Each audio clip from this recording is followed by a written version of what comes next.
Mark సువార్త 4వ అధ్యాయము 1 నుండి 9 వచనాలు ఉత్తర ప్రత్యుత్తరాలుగాను ఏర్పాటు చేయబడిన వాక్యము.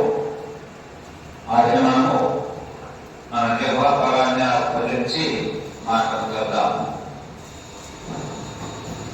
మార్కు సువార్త 4వ అధ్యాయం 1 నుంచి 9 వచనాలు చదువుకుందాం. ఆయన సముద్ర తీరమున మరలా బోధింప ఆరంభింపగా బహు జనులు ఆయన యొద్దకు కూడి వచ్చి ఉన్నందున ఆయన సముద్రంలో ఒక దోణి ఎక్కి కూర్చుండెను. జనులందరూ సముద్ర తీరమున నేల మీద ఉండేది. ఆయన ఉపమాన రీతిగా చాలా సంగతులు వారికి బోధించు తన బోధలో వారితో ఇట్లనెను, వినుడి, ఇదిగో విత్తువాడు విత్తుటకు బయలువెళ్ళెను. వాడు విత్తుచుండగా కొన్ని విత్తనములు రోపక్కను పడెను. పక్షులు వచ్చి వాటిని మింగివేసెను. కొన్ని చాలా మన్ను లేని రాతి నేలను పడెను. అక్కడ మన్ను లోతుగా ఉండనందున అవి వెంటనే మొలిచెను. కానీ సూర్యుడు ఉదయింపగానే అవి మాడి వేరులేనందున ఎండిపోయాను. కొన్ని ముండ్ల పొదల్లో పడెను. ముండ్ల పొదలు ఎదిగి వాటిని అణచివేశను కనుక అవి ఫలింపలేదు. కొన్ని మంచి నేలను పడెను. అవి మొలిచి పెరిగి పైరై ముప్పదంతులుగాను, అరుదంతులుగాను, నూరంతులుగాను ఫలించెను. వినుటకు చెవుగలవాడు వినుగాక అని చెప్పెను. వాక్యాన్ని చదివినటువంటి సాధులకు వందనాలు. ఆ సమయంలో ఈరోజు మనం నేర్చుకునే అంశం ఏంటంటే ఫలించుట. ఫలించడం అంటే క్రీస్తు కొరకు బ్రతకడం.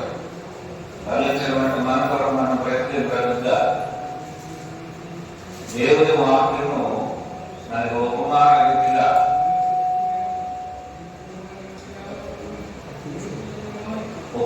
రీతిగా తెలియజేసేది ఏంటంటే మనము ఫలించాలి.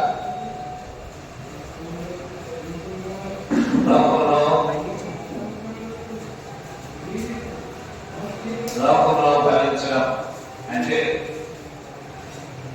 అనేకమైన విషయాల్లో మనిషి అభివృద్ధి చెందడం, అది ఫలించడం అనుకుంటాం. మొట్టమొదటి ఫలించడం అంటే క్రీస్తు నందు ఉండటం. ఫలించడం అంటే క్రీస్తు నందు ఉండటం.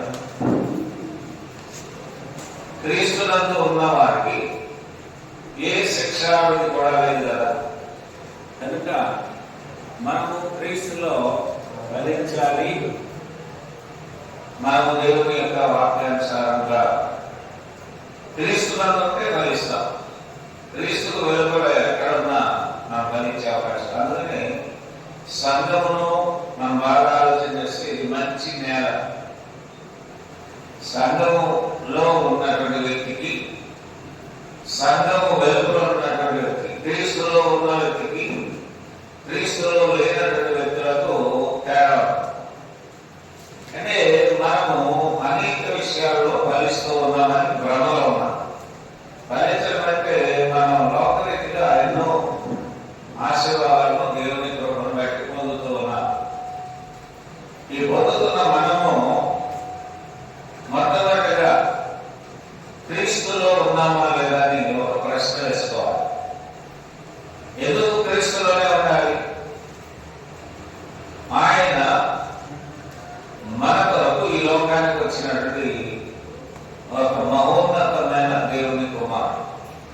దేవుడై ఉన్నారు. ఆయన సంఘంలో మనకు ఆయనలో ఉన్న ఉద్దేశాలన్నింటినీ కూడా తెలియజేసినప్పుడు మనం ఫలిస్తాం. పరిశుద్ధ గ్రంథంలో ఇప్పుడు చదువుబడినటువంటి లేఖనాలు మార్కు సువార్త 4:1-9 వరకు చదివా. ఎవరు ఫలిస్తూ ఉన్నారు అంటే 8వ వచనంలో తెలియజేయబడతారు. కొన్ని మంచి నేలను పడినం. ఎక్కడ పడిందట? మంచి నేలను పడినం. క్రీస్తు ప్రభువారు మంచివాడు. యేసుక్రీస్తు వారు మంచి స్వభావం కలిగినటువంటి దేవుడు. అందుకని ఆయన జీవితంలో అందరినీ కూడా ప్రేమించమని ఆయన చెప్పాడు. ద్వేషించమని ఎక్కడ కూడా చెప్పలేదు. అయితే మనము ఈ మంచి నేలబడి సంఘంలో ఉంటే మనము ఫలించే వారుగా ఉంటాం. ఇది మనందరికీ తెలుసు. మనం సహజంగా మన ఇళ్లలో మన ఇంటి ఆవరణలో చిన్న మొక్కలు నాటినప్పుడు వాటికి నీరు పెట్టడం, ఎండ తగిలేలాగా చూసుకుందాం. దాని మీద ఏ ప్రభావం పడకుండా మనం గమనిస్తూ ఉంటాం. అలా చేసినప్పుడు అది ఫలించే అవకాశం. నేల కూడా ఏమైనా మంచిదై ఉండాలి. మనము ఆరాధించే దేవుడు మంచివాడు, ప్రేమ కలిగిన దేవుడు. అందుకని ఎవరిని కూడా నశించుకోవడం ఆయనకి ఇష్టమో లేదు. అయితే మానవుని యొక్క స్వభావం మొదటి నుండి ఏంటంటే చెడునే కోరుకుంటూ ఉన్నారు. ఆయన సృష్టించినది మొదలుకొని మానవ యొక్క ఉద్దేశము ఎలా ఉందంటే దేవుని మాట వినగా సాతాను మాట వినే స్వభావాన్ని మనిషి కలిగి ఉన్నాడు. ఈ మనుషులు త్రోవ తప్పిపోతున్నారు. త్రోవ తప్పిపోతున్నటువంటి మనుషులను రక్షించడానికి యేసుక్రీస్తు ఈ లోకానికి వచ్చారు. మనము క్రీస్తులో ఉన్నటువంటి విధానాన్ని బట్టి మనం ఫలించే వారుగా ఉన్నాము. అలాగే యోహాను సువార్తలో 15వ అధ్యాయంలో మనం చూస్తే, యోహాను సువార్త 15వ అధ్యాయము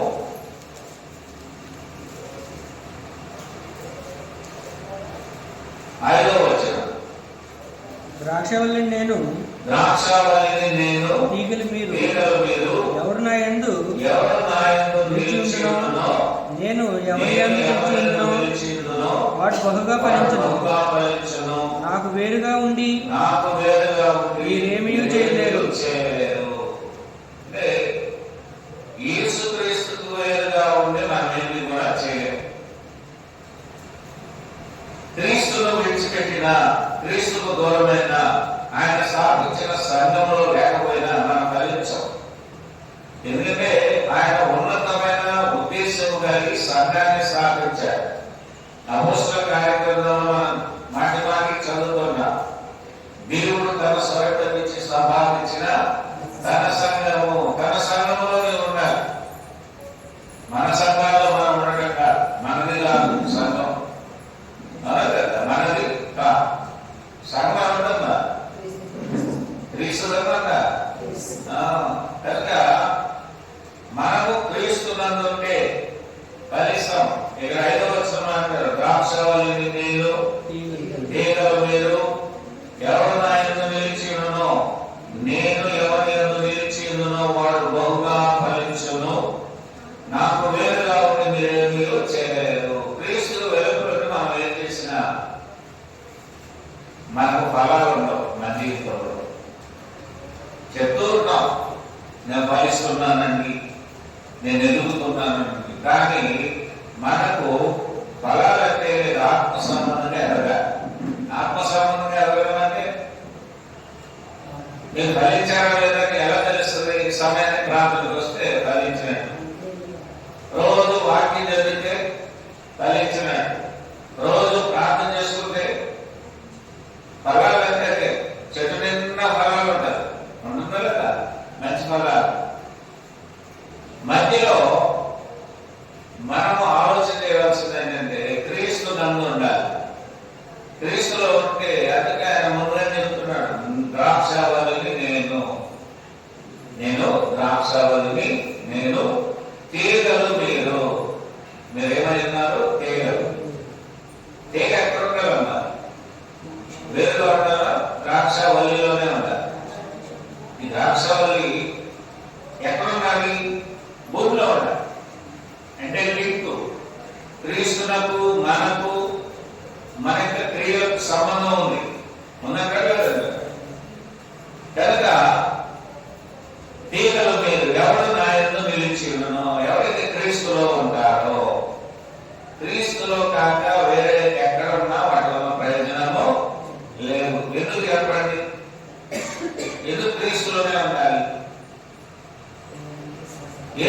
యేసుక్రీస్తు మన కొరకు ఈ లోకంలోనికి రావడం జరిగింది.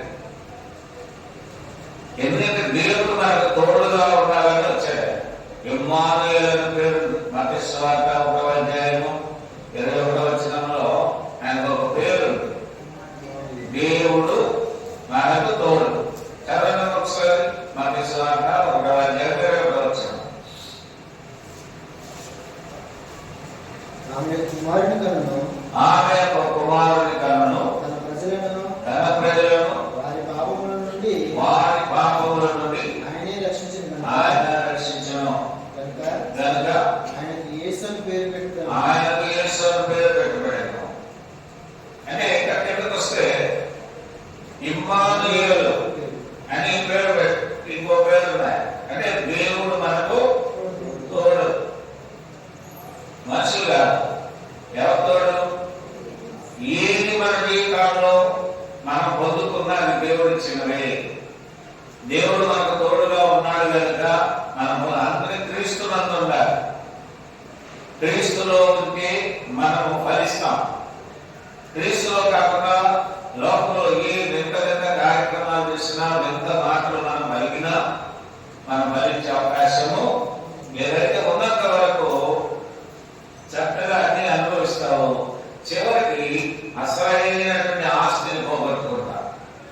యోహాను సువార్త 14వ అధ్యాయం 1వ వచనాన్ని చూద్దాం. యోహాను సువార్త 14వ అధ్యాయం 1వ వచనం. మీ హృదయమును కలవరపడనీయకుడి, దేవుని యందు విశ్వాసముంచుచున్నారు. విశ్వాసంలో ఎదగాలి. క్రీస్తులో ఉన్న వ్యక్తులు విశ్వాసంలో ఎదుగుతారు. విశ్వాసం ఎక్కడ ఉంటాడంటే సంఘంలో ఉంటాడు. విశ్వాసి క్రమం తప్పకుండా సమయానికి ఆరాధనలో ఉంటారు. విశ్వాసి వాక్యమును శ్రద్ధతో ఉంటాడు. చెవులు కలిగినటువంటి వారు. ఇక్కడ మనం ఇంతకుముందు చదివాం మార్కు సువార్తలో 9వ వచనాన్ని ఒకసారి చదవండి. మార్కు సువార్త 4వ అధ్యాయం 9వ వచనం. చెవులు గలవాడు చెవులు కలిగి ఉండాలి. మనం వినాలి. వింటే ఏమవుతుంది? మన జీవితంలో మంచి ఫలాలు వస్తాయి. అంటే వినేది ఒక మంచి ఫలం. మీ జీవితంలో క్రీస్తునందు ఉండటం ఒక ఫలం. ఫలించడం అంటే క్రీస్తు కొరకే జీవించడము. క్రీస్తులోనే ఉండాలి. ఆత్మీయమైన ఆలోచనతో మనము ఎదగాలి. ఎందుకంటే మీరందరూ తీయగలరు. మీరందరూ ఎవరన్నా నేను తీయగలిగిన చూసుకోకండి. తీయగలంటే మనము ఒక విషయాన్ని ఆలోచన చేసినప్పుడు ఉపమాన రీతిగా చాలా విషయాలను క్రీస్తు ప్రభువు వారు బోధించారు. ఎక్కడో తీసుకొని చెప్పలేదు. మన కళ్ళ ముందు ఉన్నటువంటి వాటినే ఆయన అర్థం అవడానికి స్పష్టంగా చెప్తున్నారు. చూడండి, యోహాను సువార్త 15వ అధ్యాయం 1వ వచనంలో ఏమంటున్నారు? నేను నిజమైన ద్రాక్ష. అందులో కూడా నిజము అనేది ఉంది. నేను నిజమైన ద్రాక్షావళిని. నిజము వేరు, అబద్ధం వేరు. నిజమైన దేవుడు ఉన్నాడు, కల్పింపబడినటువంటి అబద్ధమైనటువంటి వాటిని కల్పించుకునేవారు కూడా ఉన్నారు. అంటే సృష్టికర్త నిజం, సృష్టి నిజం, సృష్టిలో ఉన్నవన్నీ నిజమే. ఇప్పుడు ఆయన మాట కూడా నిజమంటారా కాదంటారు? నిజమే. మనం మనుషుల మాటలు నమ్ముతాం. మనుషుల మాటలు నమ్మడం వల్ల ఏమి ప్రయోజనము ఉండదు. మీ వాక్యమే నన్ను బ్రతికించును. ఈ వాక్యం ఏం చేస్తుందంగా? బ్రతికిస్తుంది. అందుకనే నేను నిజమైన ద్రాక్షావళిని, నా తండ్రి వ్యవసాయకుడు. తండ్రి అయిన దేవుడు వ్యవసాయం చేస్తున్నాడు. నాలో ఫలింపని ప్రతి తీగను ఆయన తీసి పారలేను. అంటే ఫలించాలి. మనం ప్రార్థన వచ్చి కూర్చొని వెళ్ళిపోతే కుదరదు. ఆయన ఏ సంగతులనైతే మనం బోధించాడో అవన్నీ మనం స్వీకరించాలి. స్వీకరించకపోతే మనము ఫలించే అవకాశం లేదు. ఫలించు ప్రతి తీగ మరి ఎక్కువగా ఫలించవలనని దానిలోని పనికిరాని తీగలను తీసివేయను. ఇక్కడ పనిష్మెంట్ ఉంది. ఏంటంటే ఫలించే తీగలు ఉన్నాయి, ఫలింపని తీగలు కూడా ఉన్నాయి. ఇంట్లో కూడా కొన్ని వస్తువులు ఉంటాయి, పనికొచ్చే వస్తువులు ఉంటాయి, పనికిరాని వస్తువులు కూడా ఉంటాయి. అయితే ఇక్కడ మంచి తీగలుగా మనం ఉన్నప్పుడు ఫలిస్తాం. ద్రాక్షవల్లిలో ఉంటాం. తండ్రి మనకు వ్యవసాయకుడై ఉన్నాడు కనుక ఆయన చేసే వ్యవసాయంలో మనము నిజమైన ద్రాక్షవల్లిని అంటుకట్టుకొని ఉండాలి. ద్రాక్షవల్లిలో అంటుకట్టబడినటువంటి తీగలు ఏమైపోతుంది? ఒకటి ఎండిపోతుంది, రెండవది జీవం ఉండదు, ఆ యొక్క ద్రాక్షవల్లికి దూరం అయిపోతుంది. ఆఖరికి వాటినంతా పోగు చేసి ఏం చేస్తారంటే అగ్గి అంటించడం జరుగుతుంది. అంటే నువ్వు ఏ పని చేసినా దేవుని యందు నమ్మకంతో చేస్తే నువ్వు ఫలిస్తావు.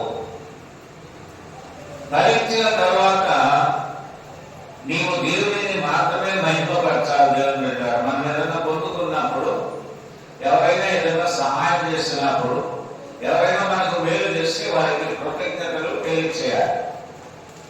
దేవునికి కృతజ్ఞత తెలియజేయకపోతే మనుషుల ఎడల నీవు కృతజ్ఞత కలిగి ఉండవు. ఇక్కడ నిజమైన ద్రాక్షావల్లిలో మనం ఉన్నాం కనుక, తీగలుగా ఉన్నాం కనుక మనం ఫలించాలి. 4వ వచనం. 3వ వచనం చదువుదాం. నేను మీతో చెప్పిన మాటను బట్టి మీరు ఇప్పుడు భక్తులై ఉన్నారు. ఇప్పుడు చెప్పబడిన మాటలను బట్టి మీరు భక్తులుగా ఉన్నారు.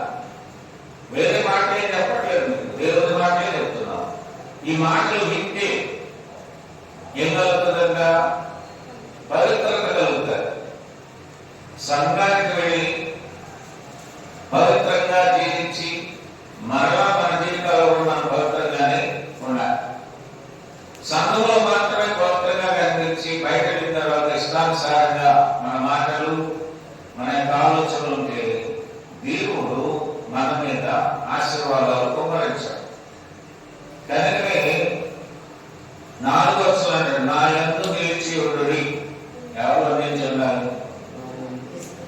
క్రీస్తులో నిలిచి ఉండాలి. క్రీస్తు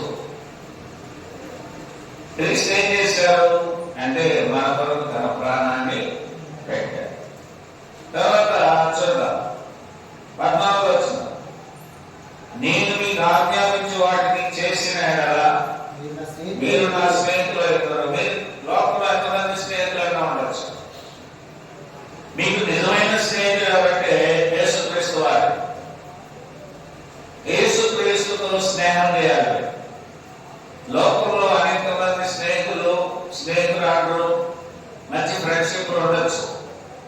అవన్నీ కూడా ఈలో రోజున ఫెయిల్ అయిపోయే అవకాశం ఉంటుంది. నిజమైన స్నేహితులు ఎవరు? ఎప్పుడు అవుతాడంటే చూడండి, నేను మీకు ఆజ్ఞాపించు వాటిని చేయకపోయిన ఎడలనుందా, చేసిన ఎడలనుందా? చేస్తేనే మేమన్నా క్రైస్తవులైనా అంటే కుదరదు.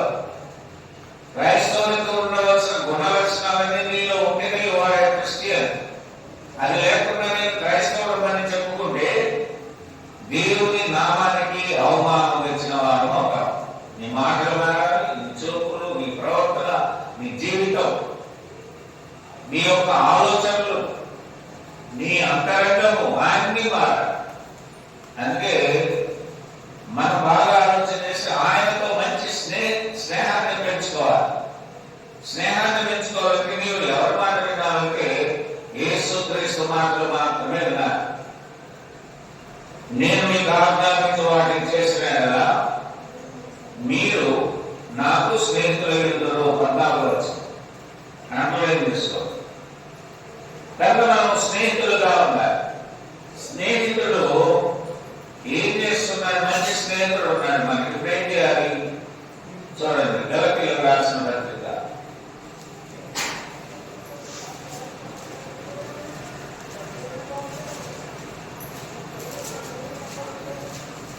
3వ అధ్యాయం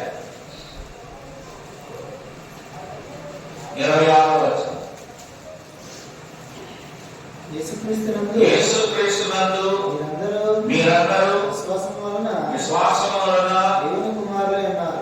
చూడండి, గొప్ప ఆశీర్వాదం ఫలమిచ్చారు. ఏంటంటే యేసుక్రీస్తునందు మీరందరూ విశ్వాసం వలన. విశ్వాసం ఉంటే, మన విశ్వాసం కలిగితే మనం ఏమవుతాం? దేవుని కుమారులై ఉన్నారు. మనమందరం ఎవరి కుమారులు, కుమార్తెలు? కనుక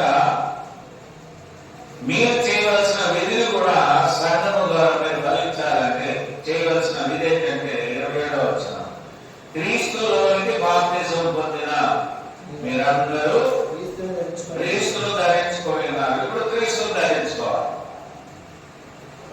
క్రీస్తును ధరించుకున్న మనము క్రీస్తులోనికి బాప్తిజం పొందాలి. బాప్తిజం తీసుకోకపోతే సంఘంలో సభ్యులుగా చేరే అవకాశము లేదు. ఇది ఆయన మనకు మంచి స్నేహితుడుగా ఉండి చేసేటటువంటి మేలు. మనం ఫలించాలంటే ఏం చేయాలి? యేసుక్రీస్తునందు విశ్వాసంతో మీరు ఎదగాలి. రెండవది క్రీస్తును ధరించుకోవాలి. రెండవ పాయింట్ ఏంటమ్మా? క్రీస్తును ధరించుకుంటే మనం లోకంలో అనేకమైన వాటిని అలంకరించుకుంటాం, ధరించుకుంటాం. అయితే అసలు ఎవరు ధరించుకోవాలంట? క్రీస్తును ధరించుకుని ఉన్నారు. క్రీస్తును ధరించుకోవాలి. కనుక మనం ఈ విషయాల్లో జాగ్రత్తగా మనము ముందుకు కొనసాగాలి. నాలుగోది ఏంటంటే గలతీయులకు రాసిన పత్రిక 5వ అధ్యాయము 14వ వచనం, 13, 14. సహోదరులారా, మీరు స్వతంత్రులుగా ఉండటకు పిలువబడ్డారు. అసలు సంఘంలోనికి ఎందుకు పిలుచుకున్నారంటే స్వేచ్ఛగా ఉండాలి. మీరందరూ హ్యాపీగా, స్వేచ్ఛగా అంటే మీరు దేవుని వాక్యానుసారంగా జీవిస్తూ సంతోషంగా ఉండడానికి దేవుడు పిలిచారు. రెండవది, అయితే ఒక మాట, ఆ స్వాతంత్రంలో శారీరక క్రియలకు హేతువు చేస్తారట. శరీర క్రియలకు హేతువు చేసుకోవాలి. శరీర క్రియలు చాలా ఉన్నాయి కదా. నేత్రాశ, శరీరాశ, జీవపుడామము, దినము, ప్రాగము, సుఖించు, వీటికి అంత ప్రాధాన్యత ఇవ్వకుండా మొట్టమొదట సంఘంలో మనం ఉండి ఫలించే వారిగా ఉండాలి. ప్రేమ కలిగిన వారై ఒకరినొక్కడు దాసులుగా ఉండాలి. యేసుక్రీస్తు ఎందుకు ఈ మాట చెప్తున్నాడంటే ఆయన అందరినీ ప్రేమించిన గొప్ప దేవుడు. అందుకే ప్రేమ కలిగిన వారై అంటారు. మనలో ప్రేమ ఉండాలి. ఎవరి మీద? దేవుని మీద ఉండాలి. ఆయన స్థాపించిన సంఘం మీద ఉండాలి. ఆయన ప్రజలమైనటువంటి మనపై కూడా ఆయన ఏముందంటే ప్రేమ ఉంది కనుక ఆయన ఒక మాట అన్నాడు 14వ వచనంలో, నిన్ను మరి నీ పొరుగు వారిని ప్రేమించుము. ఇలా ప్రేమించగలిగితే నువ్వు ఫలించినట్టు.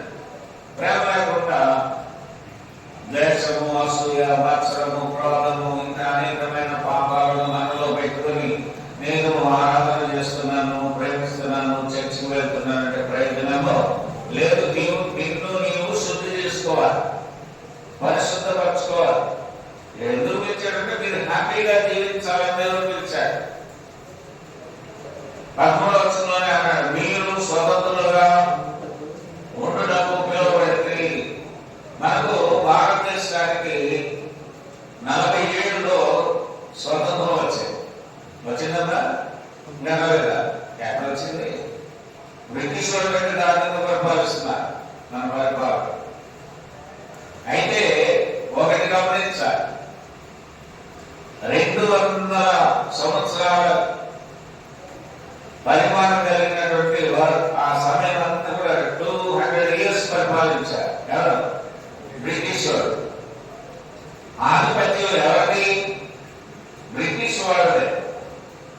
మనమందరము బానిసలుగా ఉన్నాం ఒకప్పుడు. మన దేశంలోనే ఉన్నటువంటి వారు కొంతమంది తొత్తులుగా పనిచేశారు, అంటే సాతానికి సహకరించారు. అప్పుడు మన వాళ్ళు చాలా ఇబ్బందులు పడ్డారు, కష్టపడ్డారు, నష్టపోయారు. చివరికి స్వతంత్ర కొరకు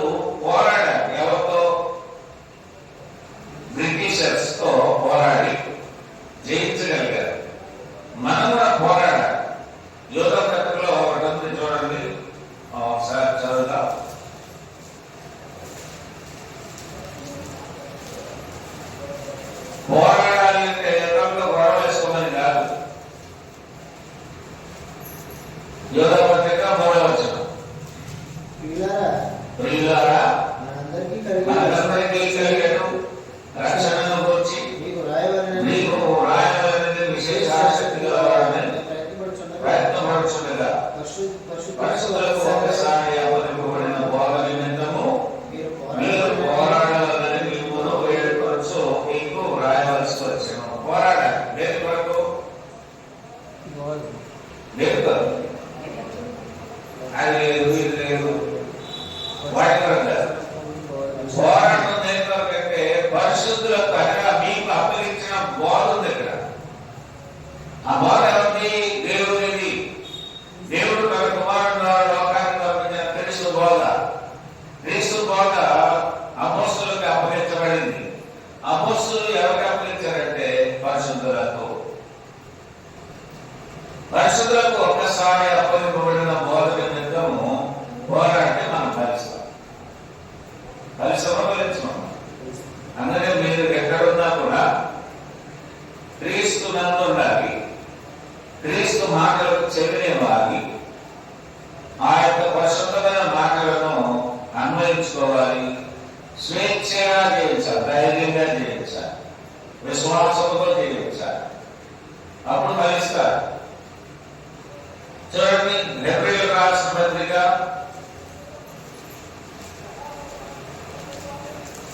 3వ అధ్యాయము 12వ వచనం. సహోదరులారా జీవము గల దేవుని విడిచిపోనట్లు విశ్వాసము లేని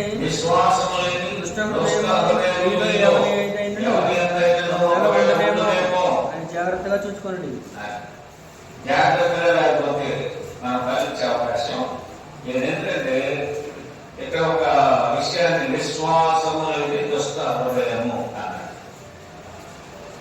నువ్వు విశ్వాసలే. హెబ్రీయులకు రాసిన పత్రిక 3వ అధ్యాయం 12వ వచనాన్ని చదువుతున్నాం. 201 సహోదరులారా జీవము గల దేవుని విడిచిపోనని విశ్వాసము లేని దుష్ట హృదయము. ఏ హృదయం అంట? దుష్ట హృదయం ఉండకూడదు. ఒకవేళ మీలో ఎవరి అందైనా ఒకవేళ ఉండునేమో అని ఎలా ఉండాలి? జాగ్రత్త కలిగి ఉండాలి. జాగ్రత్తగా చూసుకోవాలి. దుష్ట హృదయంతో మనం ఉంటే మన కోరికలన్నీ దేవుడిచ్చే అవకాశం లేదు. మీరు ఫలించాలంటే విశ్వాసము లేని దుష్ట హృదయాన్ని విడిచిపెట్టాలి. రెండవది, ఆ దుష్ట హృదయం మనలో ఉందో లేదో గమనిస్తూ మనము జాగ్రత్త కలిగి ఉండాలి. జాగ్రత్త లేకపోతే పాపంలో పడిపోవాలి. జాగ్రత్త లేని ప్రజలు లోతు దినాల్లో నశించిపోయారు. లోతు భార్య కూడా అజాగ్రత్తతో వెనక్కి తిరిగి లోకాశ తన ఉప్పు స్తంభముగా మారిపోవడం జరిగింది. లోతు దినాలు. రెండవది, నోవా దినాల్లో ప్రజలందరూ నశించిపోయారు. ఓడలో ఉండవలసిన ప్రజలు ఎక్కడున్నారంట? నీటిలో కొట్టుకుపోతున్నారు. అంటే దుష్ట హృదయము కలిగి వీరు తినము, త్రాగము, సుఖించము, నేత్రాశ, శరీరాశ, జీవగుణము కలిగి పెళ్లిళ్ళు చేసుకుంటూ పెద్ద పెద్ద కట్టడాలు కట్టుకుంటూ సుఖవంతమైన జీవితాలు గడపడానికి వారు ప్రయత్నించారు కనుక వారికి చివరికి ఏం కలిగిందంటే ఆశీర్వాదాలు లేదు కానీ నశించిపోయారు. ఎవరైతే దేవుని పని చేశారో వారు ఎక్కడున్నారంటే సంఘం అనే ఓడలో ఉన్నారు. వాళ్ళందరూ ఎవరు పని చేశాడు? అదే ఫలించడం. సంఘంలో ఉంటేనే నువ్వు ఫలించినట్టు. క్రీస్తులకు వేరే నువ్వు ఏమి చేసినా వాటి వల్ల ప్రయోజనమో లేదు. నీ కుటుంబం రక్షింపబడాలి. నీ కుటుంబ సభ్యులు రక్షణ పొందాలి. మీరు సత్యమకే లోబడి ఉండాలి. మీ జీవితాలను వెలిగించుకోవాలి. ఎందుకు అంటే మీరు లోకములో వెలుగుగా ఉప్పుగా ఉండాలి. ఎలా ఉండాలమ్మా? ఒకసారి మనం ఆలోచన చేస్తే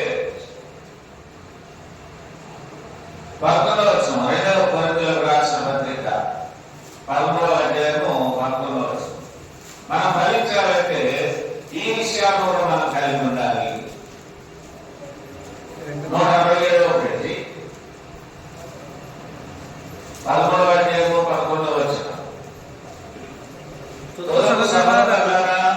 సంతోషించుడి, సంతోషించుడి, సంపూర్ణులైయుండుడి, సంపూర్ణులైయుండుడి, ఆదరణ కలిగి ఉండుడి, ఆదరణ కలిగి ఉండుడి, ఏక మనసు కలవారై ఏక మనసు గలవారై ఉండుడి, ఉండుడి, సమాధానంగా ఉండుడి, సమాధానంగా ఉండుడి, ప్రేమ సమాధానములకు ప్రేమ సమాధానములకు కర్తయ్యకు దేవుడు దేవుడు మీకు తోడై మీకు ఉండును. తోడై ఉన్నాడు.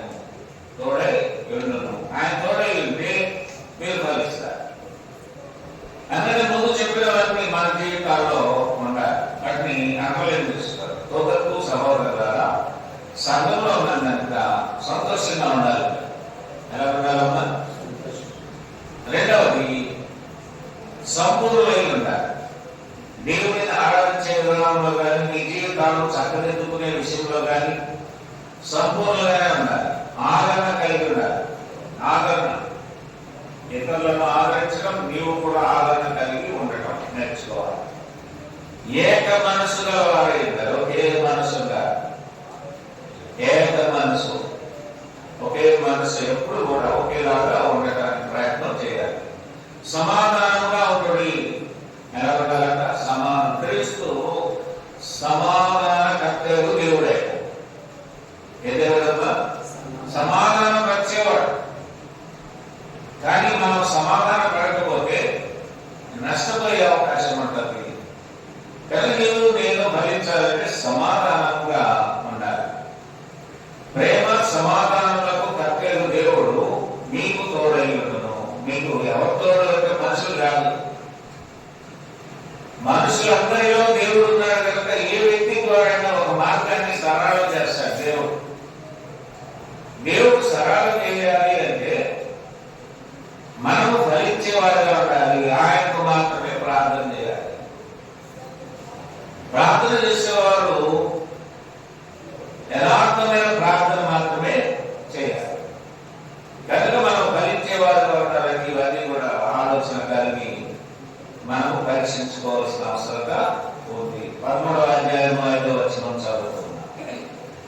మీరు విశ్వాసం కలిగిన వారు ఉన్నారో లేదో మిమ్మల్ని మీరే శోధించుకొని చూసుకోండి.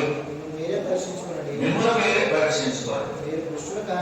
మీరు భ్రష్టులు కాని ఎడల యేసు క్రీస్తు మీలో ఉన్నాడని మిమ్మల్ని గురించి మీరే ఎరగరా.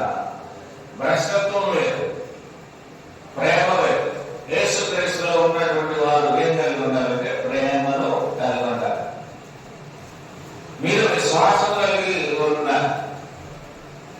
మనల్ని మనమే చెకప్ చేసుకుంటూ ఉండాలి. ఇప్పుడు బ్లడ్ తక్కువైందనుకో చెక్ చేస్తుండాలి కదా. బీపీ, షుగర్ చెక్ చేసుకుంటాం. బాడీ కొద్దిగా వీక్ గా ఉంటే చెకప్ చేసుకుంటాం. ఇక్కడ ఒక సమస్య ఉంది. మనల్ని మనము శోధించుకోవాలి, పరీక్షించుకోవాలి. నేను ఎలా ఉన్నాను, క్రీస్తునందు నుండి ఫలిస్తూ ఉన్నానా లేదా దిగజారిపోతున్నానా అని మిమ్మల్ని మీరు పరీక్షించుకోవాలి. అలాగండి ఎలాగైనా అనేది లేదు. మొదటి నిన్ను మాత్రమే చూసుకోవాలి. చాలా మంది ఎదుటి వారి మీద వాళ్ళ చూపులు ఉంటాయి. వాళ్ళు అలాగండి, వీళ్ళు ఎలాగండి, వాళ్ళు మంచివాళ్ళు ఎలాగండి. అసలు మనం ఎలా ఉన్నామో పరీక్షించుకోవాలి. అనేక పౌరులు చెప్తున్న మాట ఏంటంటే మిమ్మల్ని మీరే పరీక్షించుకోండి. మీరు భ్రష్టులు కాని ఎడలా యేసు క్రీస్తు మీలో ఉన్నాడు. ఎవరున్నారట? భ్రష్టత్వం అంటే విశ్వాసం లేకపోవడం, ఆరాధనకు దూరం అయిపోవడం, ప్రార్థన చేయకపోవడం, వాక్యం చదువుకోకపోవడం. మనలో కూడా ఇది బలహీనత ఉంది. దీన్ని ఏం చేసుకోవాలి? మనము సరిదిద్దుకోవాలి. మనకి ఇష్టం వచ్చినప్పుడు మనం చేయగా మనము ఈ బలహీనతను విడిచిపెడితే మనం ఫలిస్తాము. అవునా కదా? కనుక దేవునికి ఇష్టమైనది చేయాలి. మనం చూద్దాం. ఎఫెసీయులకు రాసిన పత్రిక 6వ అధ్యాయము 7వ వచనం. మనుషులకు చేసినట్లు కాక ప్రభువునకు చేసినట్లే ఇష్టపూర్వకంగా సేవ చేయుడి. సేవ చేయాలి. ఎవరికి? దేవుడికి. ఇప్పుడు సేవ చేస్తున్నాం మనం. ఏదో నేను వెళ్తే అందరూ మెచ్చుకోవాలని మనం రాకూడదు. అంటే ఇక్కడ ఒక మాట, మనుషులకు చేసినట్టు కాక మనుషులు చేస్తున్నాను అని అనుకోకుండా నేను దేవుడికి చేస్తున్నాను అనుకుంటాను కనుక సువార్త పనిలో ముందుకు వెళ్తుంటా, ఆరాధన చేస్తుంటా. మనమందరము కూడా మనుషులకు చేసినట్టు కాక ప్రభువులకు చేసినట్టే ఇష్టపూర్వకంగా సేవ చేస్తే ఫలిస్తాం. ఇష్టంగా చేస్తే ఇష్టంలో ఏముంటుందంటే సంతోషం ఉంటుంది, సమాధానం ఉంటుంది, క్షేమాభివృద్ధి ఉంటుంది. అయిష్టతతో చేస్తే నష్టం ఉంటుంది దేవుడి బిడ్డ. కనుక మనుషులకు చేసినట్టు చేయబడుతున్నాం. ఎదుటి వారిలో ఎదుటి వ్యక్తులు ఎవరున్నారంటే దేవుడు ఉన్నారు. ఇలాంటి సేవలు లేదా దేవుడి వారికి బోధించడం ఎలా ఉందంటే కులతత్వాన్ని బట్టి బోధించేవారు ఉన్నారు, వ్యర్థమైన వాటిని బోధించేవారు ఉన్నారు, ఏదో జాతాల సేవ అనుకునేవాడు కూడా ఉన్నారు. అయితే దేవుడి బిడ్డలారా, మనమైతే ప్రభువులకు చేసినట్టే ఇష్టపూర్వకంగా సేవ చేయాలి. మనం ఉద్యోగాలన్నీ ఇష్టమే చేస్తాం. వంటలు, మన ఇంటి పనులు, కాలేజీ చదువులు అన్ని ఇష్టమే చేస్తారు. దేవుడి పని అనగానే అయిష్టంగా చేసేవారు చాలా మంది ఉన్నారు. ఇష్టపూర్వకంగా చేస్తే సమయానికి ఆనందంలో ఉన్నాం. బాగా గమనించాలి. ప్రారంభ ప్రార్థన ఎన్ని గంటలకి? నువ్వు నిజంగా ఇష్టపూర్వకంగా సేవించాలి అనుకుంటే ప్రారంభ ప్రార్థన ఎంత ఉంటావు. ఏదో అటెండెన్స్ చేసుకుందాం లేకపోతే లేట్గా వస్తాం. మనకి మొత్తం 10 మార్కులు, 5 మార్కులు. 5 మార్కుల్లో ప్రార్థన పోయింది, 1 మార్కు పోయింది, ప్రార్థనలో రాలేదు. నెక్స్ట్ పాటలు పాడేటప్పుడు రాలేదు, 2వ మార్కు పోయింది. ఎన్ని మార్కులు పోయింది? 2. 3వ వాక్య పట్టణంలో ఉంటే పర్లేదు, సభలో వస్తే 2 మార్కులు. అది రాలేదు, 2 మార్కులు పోయినట్టు. నెక్స్ట్ మెసేజ్, బోధ. ఈ బోధ చేసిన వాడు వస్తే 1 మార్కు పోయినట్టు. మళ్ళా ప్రభుత్వాలు తీసుకుంటే ఇంకో మార్కు కాదు. అంటే 5 మార్కులు 2 మార్కులు వచ్చిందో మీరే నిర్ణయించుకోవాలి. అమ్మా మీకు 2 మార్కులు వచ్చింది ఇప్పుడు? అమ్మగారు ఇప్పుడు 2 మార్కులు వచ్చింది. 5 వచ్చిందా? వెంకగారు మీకు 2 మార్కులు వచ్చింది. 5 మార్కులకి ఎన్ని వచ్చాయి?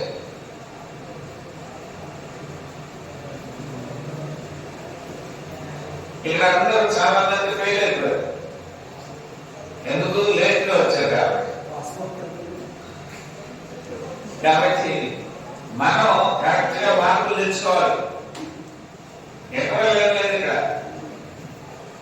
మనం 5 మార్క్స్ కంప్లీట్ గా తెచ్చుకుంటే మనం ఏం చేస్తాం? ఆ అనుకుంటే ఇద్దరు కూడా 1/2 మార్కు వచ్చింది ఇప్పుడు వాడు. అంటే ఇంకో మార్కు తెలుసు, 1.5 మార్కే. 5 మార్కులకి 8 మార్కులు వచ్చాయి, 1.5 మార్కు.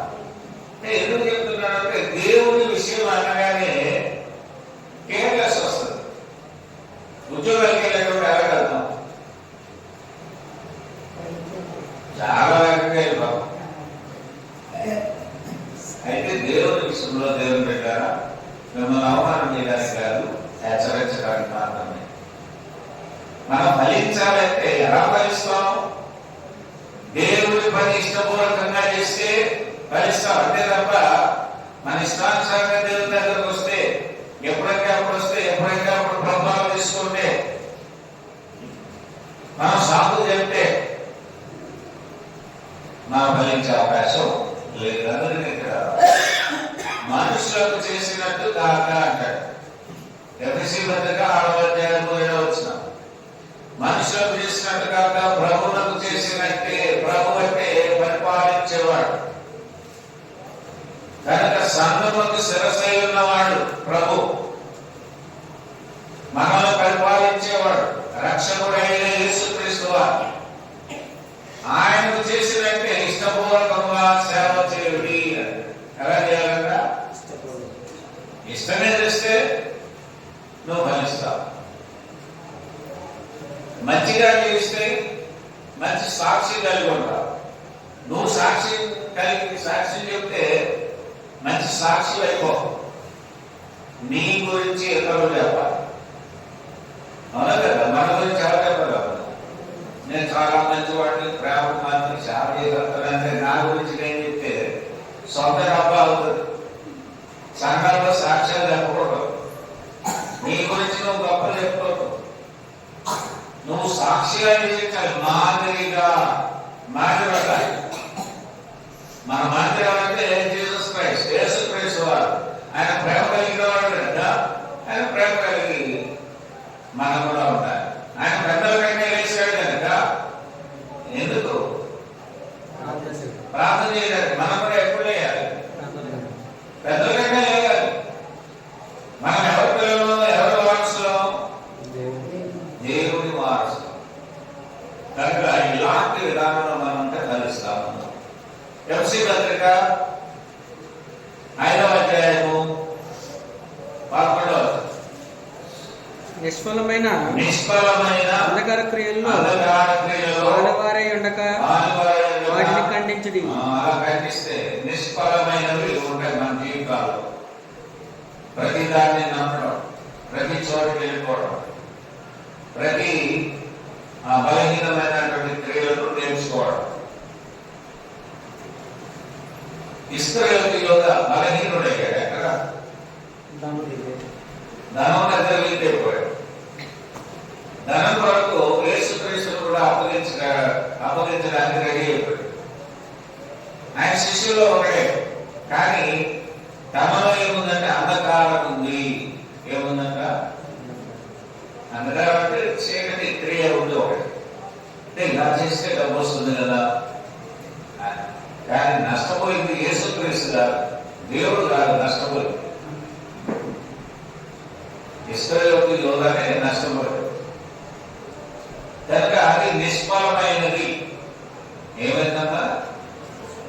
ఫలించాడా? నిష్ఫలుడయ్యాడా?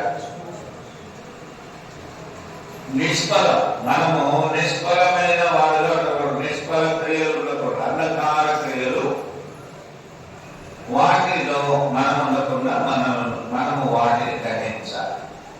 చెడు ఏముంటుందో మనకు తెలుసు, కానీ ఒప్పుకో కదమ్మా, ఒప్పుకమ్మా. మీలో తప్పుంటే దేవుని యొక్క క్షమాపణ అడిగాడు. ఒప్పుకొని వాటిని విడిచిపెట్టాడు. అప్పుడు ఫలిస్తారు. ఫలింపు లేనటువంటి వారు ఎవరంటే ఒప్పుకోనటువంటి వారు. మీ పాపములను మీరు ఒప్పుకోవాలి. యేసుక్రీస్తునందుకు వచ్చి నేను ఫలించాలి అనుకున్న వారు మనలో ఉన్నటువంటి దుర్గుణాలను విడిచిపెట్టాలి. అందరినీ ప్రేమించాలి. మనకి నచ్చితే ప్రేమించడం, నచ్చకపోతే విడిచిపెట్టాలన్నా. యేసుక్రీస్తు ఎప్పుడు కూడా ప్రేమిస్తూనే ఉన్నాడు. మనం యోహాను సువార్త 3:16 దేవుడు లోకములో నీవు ఉన్నావు. దేవుడు ఎప్పుడు ప్రేమిస్తాడు. మనం కూడా దేవుడిని ప్రేమిస్తే మన తోటి వారిని ప్రేమిస్తాం, సంఘ సభ్యులను ప్రేమిస్తాం, కుటుంబ సభ్యులను ప్రేమిస్తాం. ప్రేమించలేని స్థితి ఉందంటే మనం ఇంకా ఫలించలేదన్నమాట. మంచి జ్ఞానంలో పడలేదు. ఎక్కడున్నాము? రాతి నేలలో ఉండొచ్చు బహుశా, లేదంటే ముళ్ళ పొదల్లో పడి ఉండొచ్చు, లేదంటే త్రోవ ప్రక్కన పడి ఉండొచ్చు. మనము తోటి వారిని ప్రేమిస్తే ఫలించిన యేసుక్రీస్తు అందరినీ ప్రేమించినప్పుడు యేసుక్రీస్తు నమ్మిన నీవు కూడా ఎవరు ప్రేమించాలి? అందరినీ ప్రేమించాలి. దేవుడిని ప్రేమించాలి, సంఘాన్ని ప్రేమించాలి, వాక్యమును ప్రేమించాలి, నీ తోటి పరిశుద్ధులను ప్రేమించాలి, నీ దేవుని పనిని ప్రయత్నించాలి, అప్పుడు ఫలిస్తాం. తర్వాత ఈ విషయాల్లో మనము ఇవే కాకుండా ఇంకా ప్రాముఖ్యమైన సంగతులను మనం చేయాలి. చూద్దాం. తిమోతికి రాసిన మొదటి పత్రిక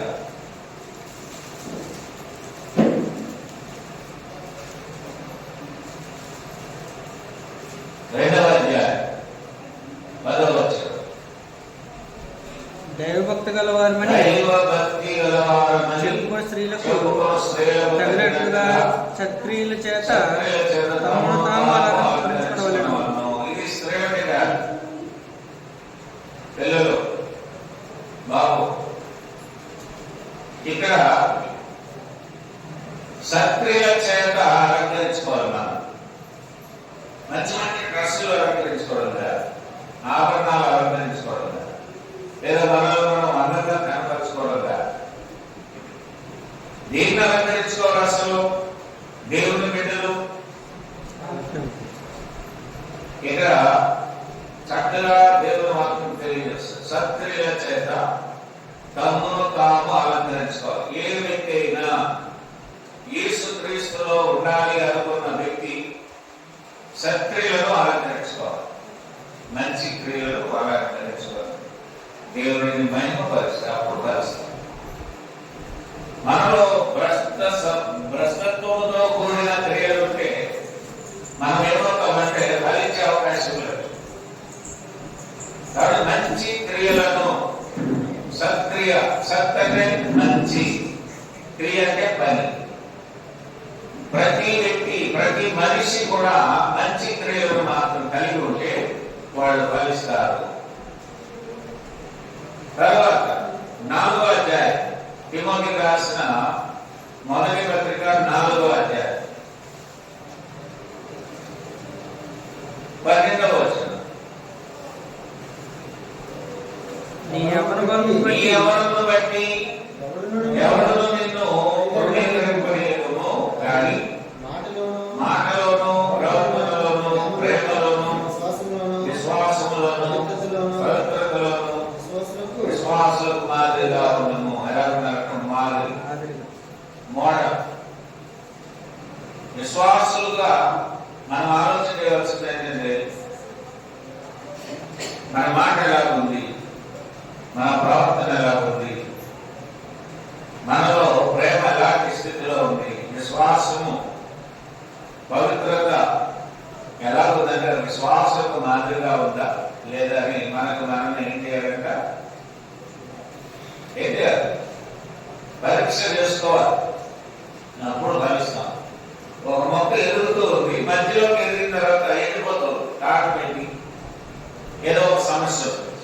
మనం కూడా కొంతకాలం దేవుని బిడ్డలో కొనసాగుతూ దేవుని మంత్రానికి దూరం అయిపోయినా, మంచి క్రియలు చేయలేకపోయినా మనలో ఏముందంటే సమస్య ఉంది.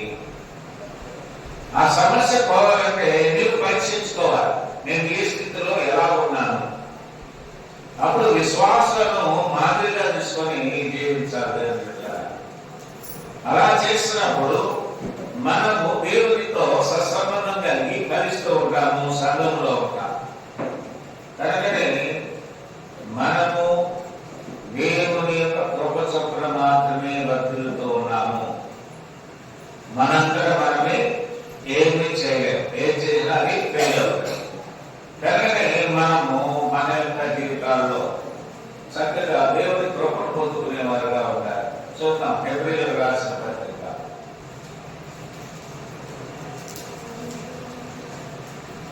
12వ అధ్యాయం 28-29 వచనాలు. 208వ పేజీ. అందువలన మనము నిశ్చలమైన రాజ్యమును పొంది దైవ కృప కలిగి ఉందము. ఆ కృప కలిగి వినయ భయభక్తులతో దేవునికి ప్రీతికరమైన సేవ చేయడము. ఏలైనగా మన దేవుడు దహించు అగ్ని అయి ఉన్నాడు. దహిస్తాడు. చేస్తారంటే మొక్కుతారు. మొక్కడం అంటే మనల్ని అనేక రీతులుగా నష్టపరుస్తారు. మనం ప్రయత్నం చేస్తాం, ఓడిపోతాం. మంచిగా ఉండాలనుకున్నాం, అంటే ఆయనకి ఇష్టపడిన రీతిగా ఏం చేయాలి? ప్రీతికరమైన సేవ చేయాలి.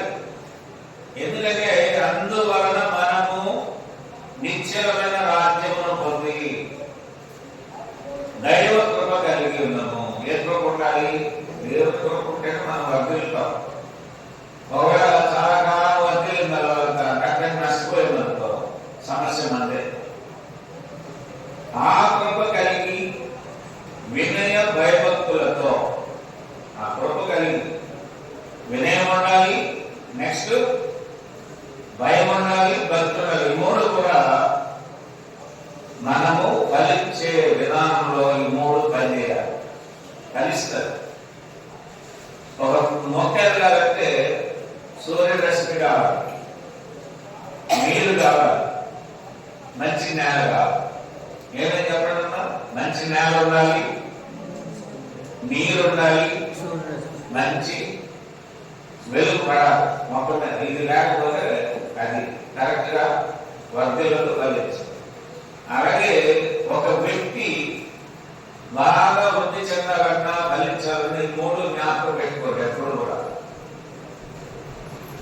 వినయము రెండవది, భయము మూడవది, భక్తి. భక్తుడికి భయం లేకపోయినా, భయముడి భక్తి లేకపోయినా వేస్ట్. భయభక్తులు కలిగి ఉన్నాం మంచిదే, వినయం లేకుండా అంటే ఒకదానికొకటి సంబంధం. తలకి మొండానికి ఆ కాళ్ళు చేతులకి ఎలాగైతే సంబంధం ఉందో, క్రీస్తునకు సంఘానికి అందులో ఉన్న సభ్యులకు ఎలాగైతే సంబంధం ఉందో, అలాగే మన జీవితాల్లో మనం ఫలించాలంటే వినయం కలిగి ఉండాలి, భయం కలిగి ఉండాలి, భక్తి కలిగి ఉండాలి. అప్పుడు నీవు దేవుడికి ఎలాంటి సేవ చేస్తావు? చదవగానే హెబ్రీయులకు రాసిన పత్రిక 12వ అధ్యాయము 29వ వచనం. దైవ కృప కలిగి ఉండుము, దైవ కృప కలిగి ఉండుము, ఆ కృప కలిగి వినయ భయభక్తులతో దేవునికి సేవ చేయాలి. మనసులో చేయకూడదు. ఎవరు చేయాలి? నువ్వు నిజంగా దేవుడికి సేవ చేస్తే పరిశుద్ధులందరికీ చేస్తావు, నీ కుటుంబ సభ్యులకి చేస్తావు, నీ తోటి వారికి సేవ చేస్తావు. సేవ చేయలేకపోవడానికి కారణం ఏంటంటే మనలో ఈ మూడింట్లో ఒకటి ఫెయిల్ అవుతుంది. వినయమన్నా లేకపోవచ్చు, భయం లేకపోవచ్చు, భక్తి లేకపోవచ్చు. ఈ మూడు కూడా ఒకదానితో ఒకటి సంబంధం. కనుక మనం చాలా జాగ్రత్తగా ఉండి ఫలించేవారుగా మనం ఉండాలి. అంటే ఇవన్నీ జ్ఞాపకం పెట్టుకోండి. చివరికి హెబ్రీయులకు రాసిన పత్రిక 13వ అధ్యాయం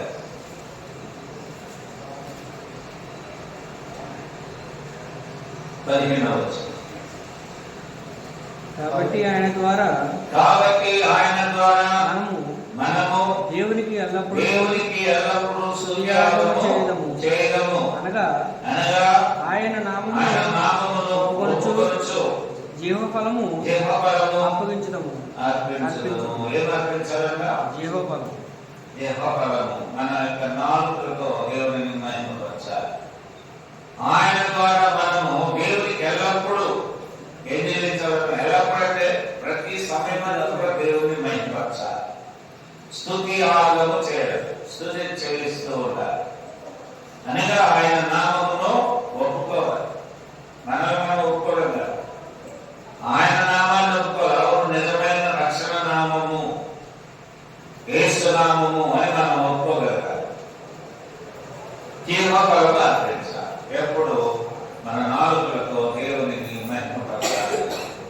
అలాగా మనము మహిమపరచలేకపోతే ఫలించే అవకాశం లేదు. ఇప్పుడు ఒక మొక్కను, ఒక విత్తనం వేసినప్పుడు ఎటువంటి విత్తనం వేయాలి? భూమిలో వాక్యం అనే విత్తనాన్ని వేయాలి. నువ్వు ఫలించాలంటే వాక్యం ఉండాలి నీలో, నాలో, మనందరిలో. అసలు వాక్యమే లేకపోతే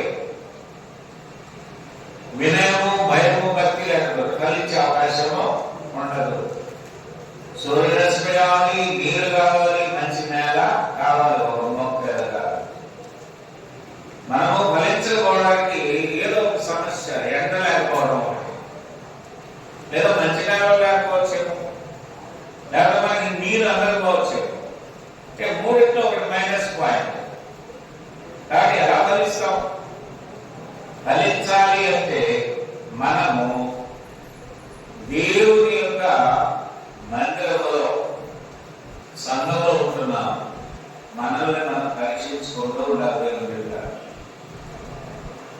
దైవ వాక్యంలో నేను ఎదుగుతున్నానా? నన్ను నేను పరీక్షించుకోగలుగుతున్నానా? సమాధానంగా ఉన్నానా? ప్రేమ కలిగి ఉన్నానా? వినయము భయభక్తులు కలిగి ఉన్నానా? ఎవరు మట్టుకు వారే. ఇక్కడ దేవుడే మనకి ఈ బోధ చేస్తున్నారు. కనుక దేవుని మాటలు వింటే మనకు ఆశీర్వాదం. వినకపోతే 20 గ్రంథంలో ఒక మాట ఉంది, విననొల్లని వాడు యూదులకు అక్కడ యోధా జనాంగానికి, ఇశ్రాయేల్ జనాంగానికి వాడు దేవుని మాట వినటం లేదు. వినకపోతే ఇర్మియా ప్రవక్త ద్వారా వారికి బోధ చేస్తున్నారు. ఈ నిబంధనలో ఉన్నటువంటి మాటలను విననొల్లని వాడు. నేను వినాల్సిన అవసరం ఏంటి? నేను దేవుడి మాట విన్నా, మీ మాట విన్నా, ఎవరి మాట విన్నా, తల్లిదండ్రుల మాట విన్నా, కుటుంబ సభ్యుల మాట విన్నా, నా గురువుల మాట విన్నా. నేను ఎవరి మాట విన్నంటే నష్టం దేవుడికి కాదు. ఎవరైతే వినరో విననొల్లని వాడు శాపగ్రస్తులు. అన్ని సంతోషాలు. పని చేస్తే జీతమా, పని చేయకపోతే జీతమా? చెప్పండి అందరూ. పని చేయాలి, ప్రీతికరమైన సేవ చేయాలి. ప్రీతికరమైన సేవ చేస్తే దేవుడు మనల్ని ఆశీర్వదిస్తాడు. కనుక ప్రతి ఆదివారం కూడా మనం దేవుడికి ఇష్టమైన వ్యక్తులు ఆరాధన చేయాలంటే ఆత్మతో సత్యంతో మాత్రమే మనం చేయాలి. మనం ఫలించాలి. ఒక ఉద్యోగం రావాలన్నా దానికి తగినటువంటి క్వాలిఫికేషన్ ఉండాలి కదండి. ఉన్నారా లేదా? క్వాలిఫికేషన్ లేక ఎక్స్పీరియన్స్ లేకపోతే ఉద్యోగాలు వచ్చే అవకాశం లేదు.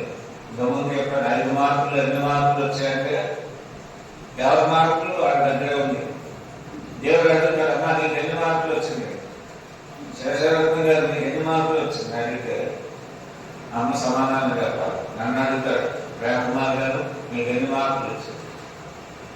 నాకంటే 1 మార్కు వచ్చిందని అంటే నేను అసలు మీవెవరో నాకు తెలుసు, పక్కకు పోవాలి.